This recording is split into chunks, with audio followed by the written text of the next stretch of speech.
আজ ২৯ জুলাই বিশ্ব বাঘ দিবস। বাঘের আবাসস্থল সংরক্ষণ এবং এই প্রাণী রক্ষায় জনসচেতনতা বাড়াতে প্রতি বছর পালন করা হয় আন্তর্জাতিক বাঘ দিবস। বাংলাদেশে এই বছরের প্রতিপাদ্য বাঘ করি সংরক্ষণ, সমৃদ্ধ হবে সুন্দরবন।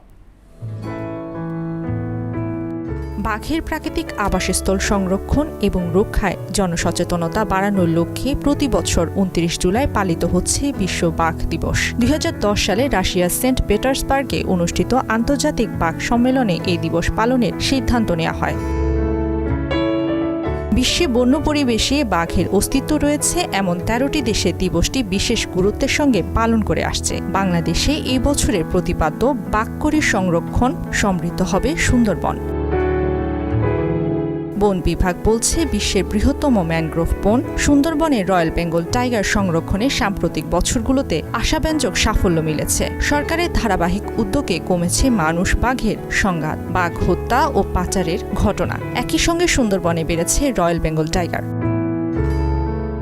সুন্দরবন বাংলাদেশের জীববৈচিত্র্যের অন্যতম প্রধান ভাণ্ডার আর রয়্যাল বেঙ্গল টাইগারের শেষ নিরাপদ আবাসস্থল। একদিকে হরিণ শিকারীদের দৌরাত্ম্য, অন্যদিকে বনদস্যুদের অবাধ বিচরণে দিন দিন সংকুচিত হচ্ছে বাঘের আবাসস্থল। অনেক সময় হরিণ শিকারের জন্য পাতা ফাঁদে আটকা পড়ে বাঘও প্রাণ হারায়।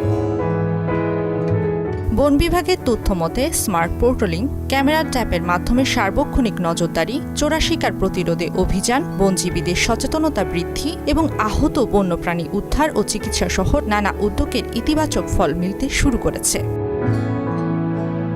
এর প্রতিফলন দেখা গেছে সর্বশেষ বাঘ গণনায়। ২০১৮ সালের জরিপে বাংলাদেশ অংশে সুন্দরবনে ১১৪টি রয়্যাল বেঙ্গল টাইগারের অস্তিত্ব শনাক্ত হয়েছে। ২০২৪ সালে ক্যামেরা ট্যাপ ভিত্তিক সর্বশেষ জরিপে সেই সংখ্যা বেড়ে দাঁড়িয়েছে ১২৫টিতে। বন কর্মকর্তাদের মতে এটি শুধু বাঘের সংখ্যা বৃদ্ধির প্রমাণ নয়, বরং সুন্দরবনের বাস্তুতন্ত্র ও সংরক্ষণ ব্যবস্থাপনার ইতিবাচক পরিবর্তনেরও প্রতিফলন।